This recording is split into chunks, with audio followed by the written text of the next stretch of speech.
When you think of the Irish famine, what comes to mind? For most people, it is the Great Hunger. This was the terrible time between 1845 and 1852. A disease destroyed the potato crops. Millions of people died or were forced to leave their homes. It is a story of immense sadness and loss that changed Ireland forever. It is a story that is rightly remembered.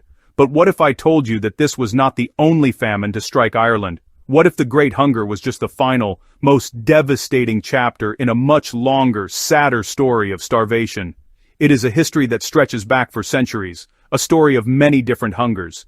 Before the Great Hunger, Ireland experienced many other periods of famine. These earlier crises are often forgotten. They are footnotes in history books, lost in the shadow of the larger tragedy. These were not always nationwide disasters. Sometimes, a famine would strike only one part of the country.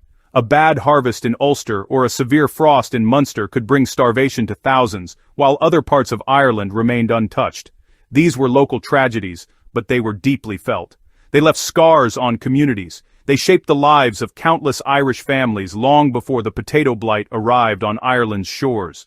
These recurring famines were like small, painful tremors before a great earthquake. Each one weakened the foundations of Irish society. They made people more vulnerable. Families who lost their savings or their livestock in one famine had little left to protect them when the next one arrived. It created a cycle of poverty and desperation. People lived with the constant fear of hunger. They knew that a change in the weather or a poor harvest could mean the difference between life and death. This constant struggle for survival was a central part of Irish life for generations. Understanding these earlier famines is crucial. It helps us see that the Great Hunger was not a sudden, unexpected event. It was the culmination of centuries of hardship. It was the result of a system that was deeply flawed. The reliance on a single crop, the political policies of the time, and the difficult environmental conditions all played a part. By looking at these forgotten famines, we can start to see the bigger picture. We can understand the deep-rooted problems that made Ireland so vulnerable to disaster. It is a story not just of one famine, but of many. Make sure to hit that like and subscribe button for more content like this. One of the most devastating of these earlier famines is known in Irish memory as Blight and Air, which means the year of the slaughter. It took place between 1740 and 1741. This was a century before the Great Hunger, but for the people who lived through it, it was just as terrifying. The disaster was not caused by a potato disease. Instead, it was caused by the weather. An incredibly cold period, sometimes called the Great Frost, gripped Ireland and all of Europe. The winter of 1739 was brutally cold. Rivers and lakes froze solid. The cold lasted for weeks, destroying the food supplies that people depended on. The extreme cold had a catastrophic effect on Ireland's food sources. The potatoes, which were stored in earth clamps over winter, froze in the ground. They turned into a useless black mush. The oat crop, another important food for the poor, also failed. Even the animals suffered. The frost killed sheep and cattle in the fields. The rivers, which were sources of fish, were frozen solid, making it impossible to catch anything. For the ordinary Irish family, every source of food seemed to disappear at once. It was a complete and total disaster, brought on not by blight, but by ice. As the food ran out, hunger turned to starvation. People grew weak. Disease began to spread rapidly through the weakened population. Illnesses like typhus and dysentery, which thrive in conditions of malnutrition and poor sanitation, swept through the country. Contemporary accounts describe people dying in their homes, in the fields, and on the roadsides. The social order began to break down. People were desperate. There were reports of food riots and people stealing whatever they could find to eat. The country was in a state of chaos and despair. A true year of the slaughter. The scale of the tragedy was immense. It is estimated that up to 480,000 people died during this forgotten famine. Yet this event is largely unknown outside of Ireland. It shows how vulnerable the country was. It reveals that the reliance on the potato was already a problem, but it also shows the power of nature to bring a nation to its knees. The Great Frost of 1740 was a stark warning of what could happen when a country's food supply was not secure. The Great Frost of 1740 to 41 was a natural disaster, but its impact was made much worse by human factors. At the time, Ireland was governed under a system of laws known as the penal laws. These laws were designed to restrict the rights of the majority Catholic population. Catholics could not own land, hold public office, or receive a proper education. This meant that most of the land was owned by a small number of wealthy Protestant landlords, many of whom lived in England. The Irish Catholic farmers were simply tenants renting small plots of land to grow their food and pay their rent. This system created a society that was deeply unequal and unstable. The tenant farmers had no power. They lived in constant fear of being evicted from their homes if they could not pay their rent. They had to give most of what they produced to their landlords, leaving very little for their own families. When the frost destroyed their crops in 1740, they had nothing left. They had no savings. They had no extra food stored away. The landlords, for the most part, did little to help. They continued to demand their rent, even as their tenants were starving to death. The government in London also failed to provide any meaningful help. Their response was slow and inadequate. They viewed Ireland as a colony, a place to be exploited for its resources, not a place to be helped in its time of need. There were no large-scale relief programs. There was no organized system for distributing food. Instead, help was left to local charities and a few compassionate individuals. These efforts, while noble, were far too small to deal with a disaster of this size. The people of Ireland were largely left to fend for themselves, abandoned by those who ruled them. This combination of a natural disaster, an unjust land system, and government neglect created a perfect storm. It ensured that the famine of 1740 to 41 would be incredibly deadly. The people who died were not just victims of the weather. They were victims of a political and social system that treated them as less than human. The year of the slaughter was not just a tragedy, it was an injustice. It exposed the deep cracks in the foundation of Irish society, cracks that would only grow wider in the century to come, leading directly to the final catastrophe of the 1840s. The story of Ireland's forgotten famines is deeply connected to the land itself. Ireland's climate is mild but very wet. It is famous for its green fields, but the constant rain can make growing certain crops, like wheat, very difficult. For centuries, Irish farmers had to find crops that could thrive in these damp conditions. They also needed a crop that could produce a lot of food on a very small piece of land. This was because the tenant farmers were often given only tiny plots to work. They needed to feed their families and pay their rent from just an acre or two of poor soil. The potato seemed like a miracle. It was introduced to Ireland in the late 16th century, and it was perfectly suited to the Irish environment. It grew well in the damp, poor soil. It also produced a huge amount of food from a small area. An acre of potatoes could feed a family for most of the year. This was far more than an acre of grain. The potato was also very nutritious. A diet of potatoes and milk, which was common, provided most of the essential nutrients a person needed. For the poor Irish farmer, the potato was a gift. It was the key to survival. However, this reliance on a single crop was also a terrible risk. It created a monoculture where the entire food supply of the nation depended on the health of one plant. If something happened to the potato crop, there was no backup. There was nothing else to eat. The farmers had no other skills and no other land to grow different foods. This dangerous situation developed over many decades. With each generation, the dependence on the potato grew deeper. It allowed the population to grow, but it also made that population incredibly vulnerable. It was like building a house on a single pillar. The famines that occurred before the Great Hunger were often warnings of this danger.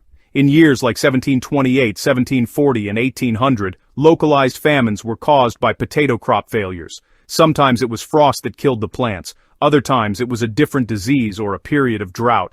Each time, the result was the same: hunger, disease, and death for the people who depended on that single crop. But these warnings were ignored. The system did not change. The landlords continued to demand high rents, forcing farmers to plant only potatoes. The cycle of dependency continued, leading Ireland ever closer to a nationwide disaster.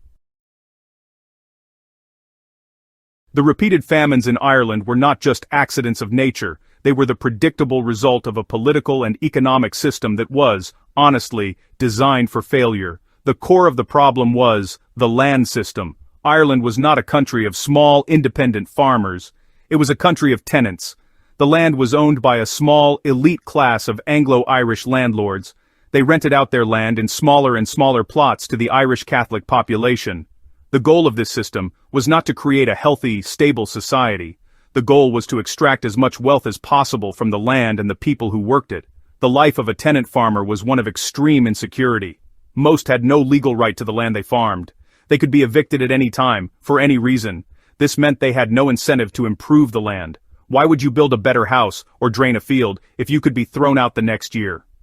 The rents were also incredibly high. Farmers had to give almost everything they produced to the landlord just to keep their homes. This system, known as rack renting, kept the majority of the population in a state of permanent poverty. They lived on the very edge of survival. This system also forced the dependence on the potato. Because rents were so high, farmers had to use most of their land to grow cash crops, like oats or wheat, which they would sell to pay the landlord. These crops were often exported to England, even during times of famine in Ireland. The farmers were left with only the smallest patch of land for their own food. The only crop that could produce enough food on such a small plot was the potato. They were not growing potatoes by choice. They were growing them because the system gave them no other option to survive. When a crisis hit, like the Great Frost of 1740, this system completely collapsed. The tenant farmers had no safety net. They had no savings, no extra food, and no legal rights. The landlords, who held all the power and wealth, felt little responsibility for their tenants. The government in London, which could have intervened, chose not to. They believed in a policy of laissez-faire, which meant the government should not interfere in the economy. This combination of landlord greed and government indifference meant that when the crops failed, the people were doomed. It was a system that guaranteed disaster. To understand the true cost of these forgotten famines, we must look beyond the statistics. We must try to imagine the lives of the people who endured them. So, let us imagine a family living in rural Cork in the 1740s. Let us call them the O'Sullivans. There is Sean, the father, and Mare, the mother, with their 4 young children. Their home is a small, one-room cabin made of mud and stone, with a thatched roof. Their world is the 2 acres of poor, rocky land they rent from a landlord who lives far away in a grand house they have never seen. Their lives are governed by the seasons and the potato. In the spring, they carefully plant their small field. All summer, they watch the green stalks grow, praying for just the right amount of rain and sun. The children help to pull the weeds. In the autumn, they dig up the harvest. This is a time of hard work, but also of hope. A good harvest means they will have food for the winter. It means they will have enough potatoes to eat, and enough left over to feed their single pig. The pig is their only real asset, their insurance policy. Then comes the winter of 1739, the Great Frost. The cold is unlike anything they have ever known. It seeps through the walls of their small cabin. The potatoes they have stored in a pit in the ground freeze solid. When Sean digs them up, they are a black, rotten mess. The family's food supply is gone. At first they survive on what little they have left, a small amount of oats, a few vegetables. But soon, that runs out. The hunger begins. It is a dull ache at first, but it soon becomes a constant, gnawing pain. The children cry from hunger and Mare has nothing to give them. The family is forced to make an impossible choice. They sell their pig, their only hope for the future, for a handful of coins. It buys them a small bag of grain, but it does not last long. Soon, the hunger returns, worse than before. The children become weak and listless. Sean walks for miles every day, searching for work, for food, for charity, but he finds nothing. The whole countryside is full of families just like his. This story, though imagined, was the reality for hundreds of thousands of Irish families. It was a story of fear, desperation, and the slow, painful disappearance of hope. In the face of such overwhelming hardship, the Irish people showed incredible resilience. Survival depended not on governments or landlords, but on their own strength and the bonds of community. Families did everything they could to find food. They foraged in the fields and forests. They ate wild plants that were normally considered inedible, like nettles, dandelions, and sorrel. They scraped seaweed from the rocks along the coast. These foods provided little nutrition and often caused sickness, but they were better than nothing. They were a way to keep starvation at bay for one more day. People also relied on each other. Neighbors who had a little extra would share with those who had nothing. The tradition of community and mutual support was strong in rural Ireland. If a family's cow still produced milk, they might share it with the children next door. These small acts of kindness were lifelines. They were a powerful statement of humanity in the face of an inhuman situation. People understood that their survival was connected. They were all in it together, and helping a neighbor was also a way of helping yourself by keeping the community alive. There were also acts of quiet resistance. Some people would steal food from the grain carts that were taking Irish oats and wheat to the ports for export.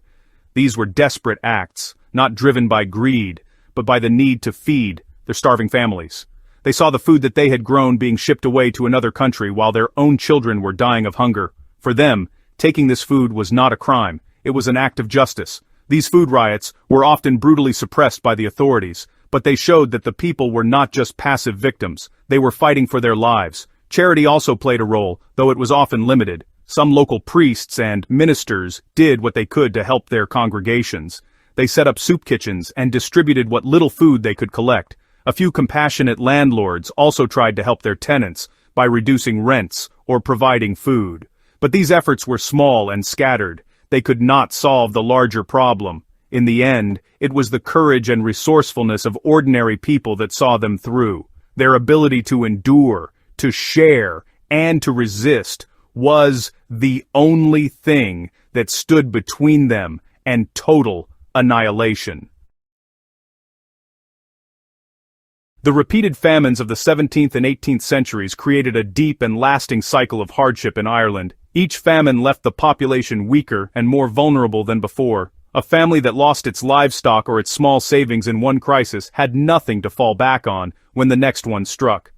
Poverty became entrenched. It was passed down from one generation to the next. The constant struggle for survival became a normal part of life for the majority of the Irish people.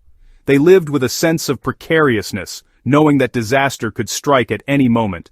This cycle of famine also had a profound psychological impact. It created what some have called a famine mentality.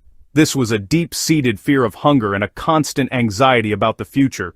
People became cautious and risk-averse. The experience of seeing their children starve left deep emotional scars. This trauma was passed down through the generations, shaping the culture and the worldview of the Irish people. The folktales and songs of the time are filled with stories of hunger, loss, and the struggle to survive. The memory of famine was woven into the very fabric of the society. Yet, alongside this hardship, there was also incredible resilience. The Irish people learned to survive in the most difficult of circumstances.